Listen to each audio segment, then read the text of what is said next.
Hi you guys, today we are doing another hair tutorial. Today we will be doing a 27-piece quick weave install.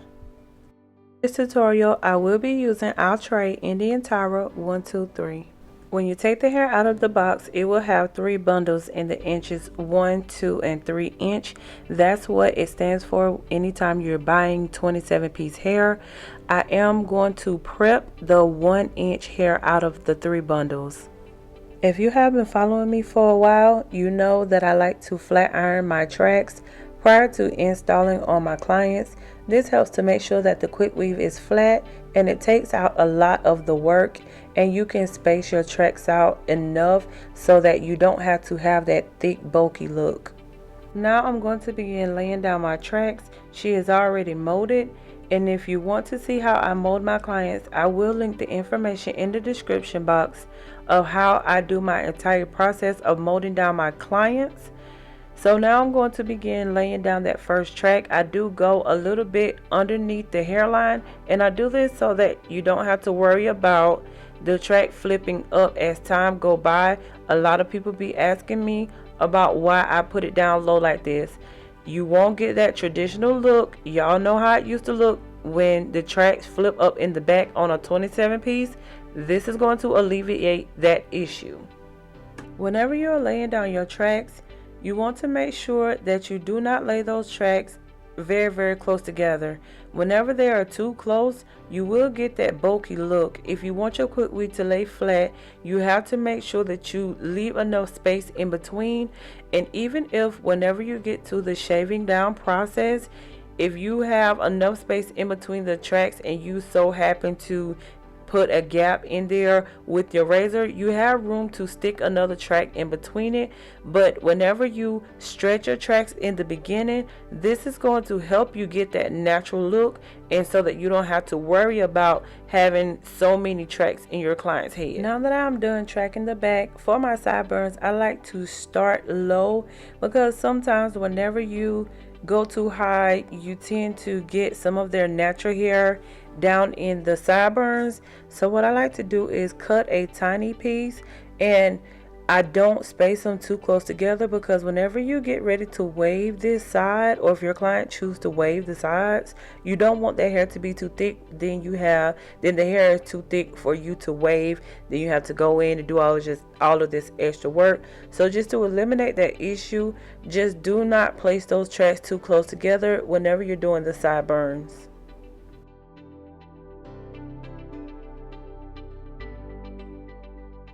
Now that you've done the back and the sides, now you're going to take that track and you're going to go around the entire head. You always going to look at your guide as the top of the ear and the temple area.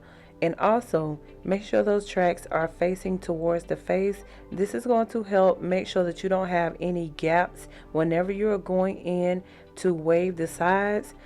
And another thing, you want to make sure that the thinnest areas of the track, you want to make sure that they are filled in, because if you don't, whenever you wave the hair, being that the hair will be wet, what's going to happen is you're going to be able to see that track. So you want to always fill in any gaps if that track is a little thin in certain areas.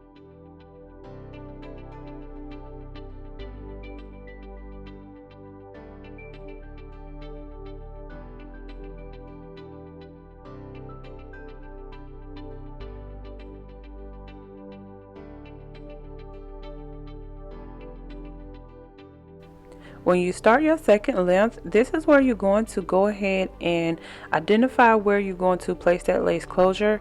At this point, this is where all of your tracks will stop.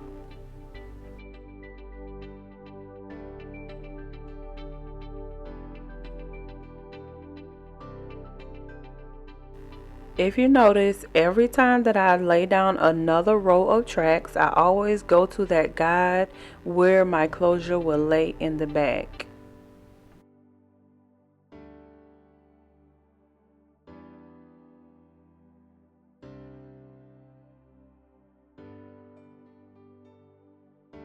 When you get to the front of the head, you will take that third length bundle and you will just go from side to side all the way until you get to the back. Your ultimate goal is to track until you come down to a small circle to lay your closure in the back.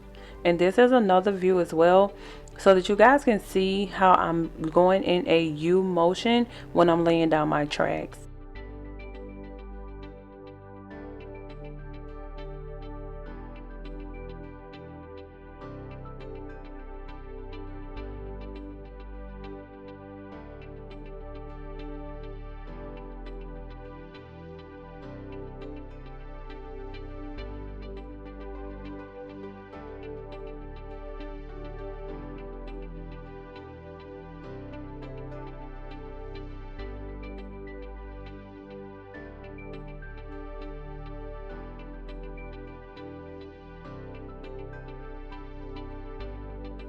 I will be using the closure that came out of the pack to put in the back of the head. You can do any type of closure that you like.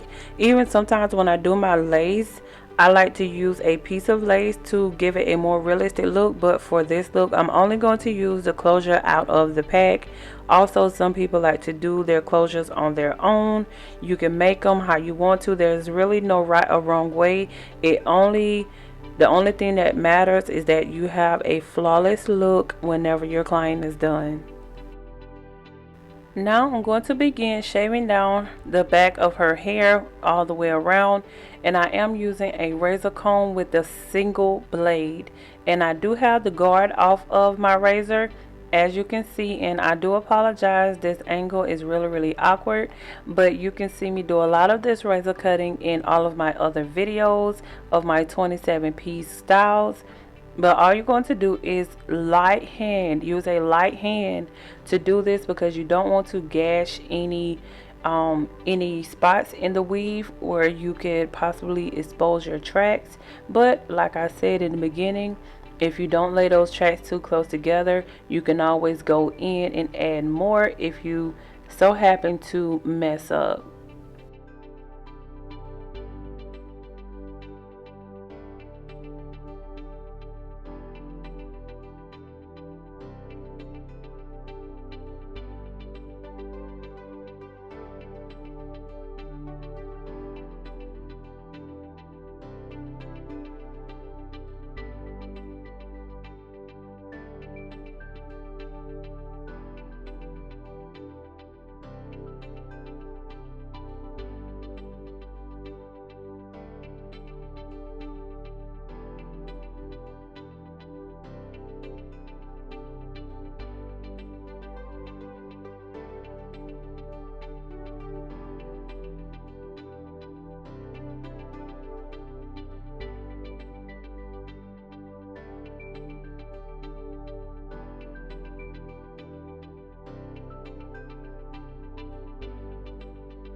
After I'm done razoring her hair, I go in and I add in some extra layers in the top. This is going to give it that custom cut look. Even though you won't have to go in and do any curling, you can if you want to, but the hair straight out of the pack gives it a very flawless look. But you do have to do a little bit of customization and cutting in any extra layers if you like. But also, it also takes those straggly ends off of the hair, so you can definitely do this. All you're doing is really pulling it up at a 90-degree and cutting a little bit of the hair off on the ends, pull it out on the sides, and that's all you're going to do.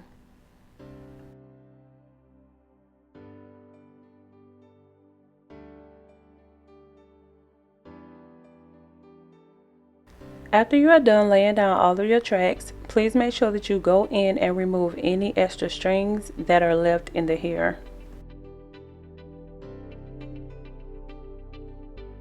Now, we are almost done. She wants her hair to be kind of waved on the side. It gives it a natural finish, but you can go ahead and kind of comb the hair in place so that you can see how that hair is laying. So all I'm going to do now is kind of take out a little bit of bulk on the front so that it's thinner. Whenever you weave, it gets very, very thick on the sides. So you have to thin that hair out.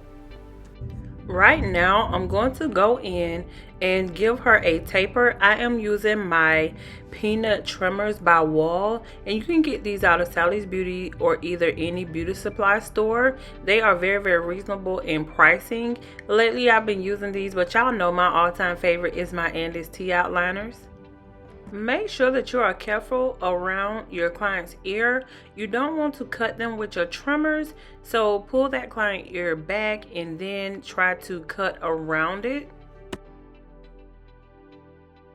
What I do is when I get to the back, I try to go down a little bit so that I don't have to worry about, as weeks go by, they won't have to worry about their natural hair peeping out from the back. Make sure that you go around that ear as well.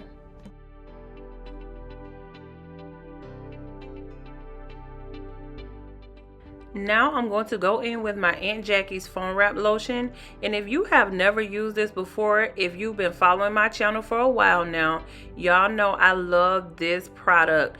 It's very, very diluted, and if you've ever tried to wave or mow down any weave, you know that it doesn't really it's not as easy to go along with as it would as if it was someone's natural hair. So I love the fact that this product makes it a lot easier for me to maneuver the hair the way that I need it to go. So make sure that you go and try this product.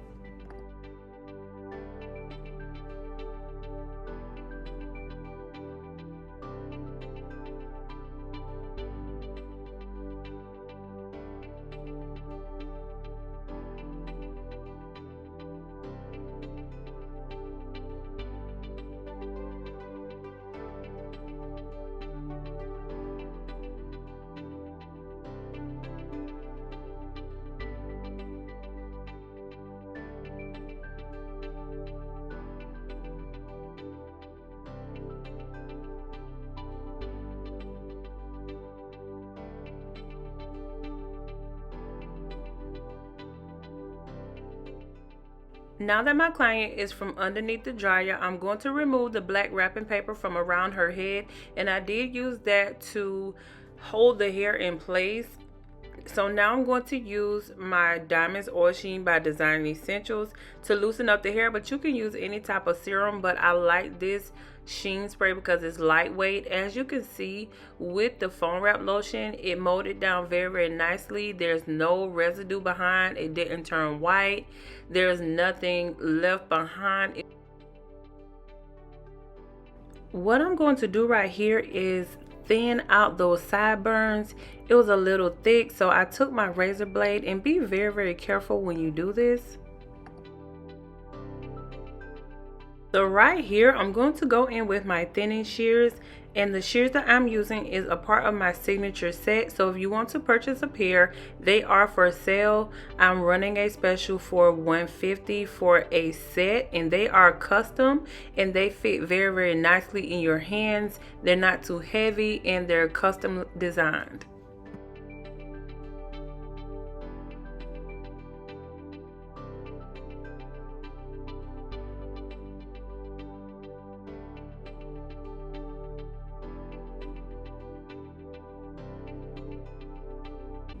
And the more you practice with thinning shears, the more you will see what they do. Whenever you're looking at a style and you see that it has a lot of bulk, don't go in with a razor comb to thin it out. Grab your thinning shears and thin it out that way, so that you don't have to worry about seeing any lines with the thinning shears. It gives it a soft look. So if you're someone who's going for a very, very natural look, You can go in with your thinning shears and thin it out as much as possible, but whenever you're laying down your tracks, the best thing to do is to use hair that's not as thick. So you will use a 28 piece hair by a different brand. This 27 piece hair in particular is very, very thick. So if you like this video and you want to learn more, please make sure that you like, comment, share, and subscribe to my YouTube channel.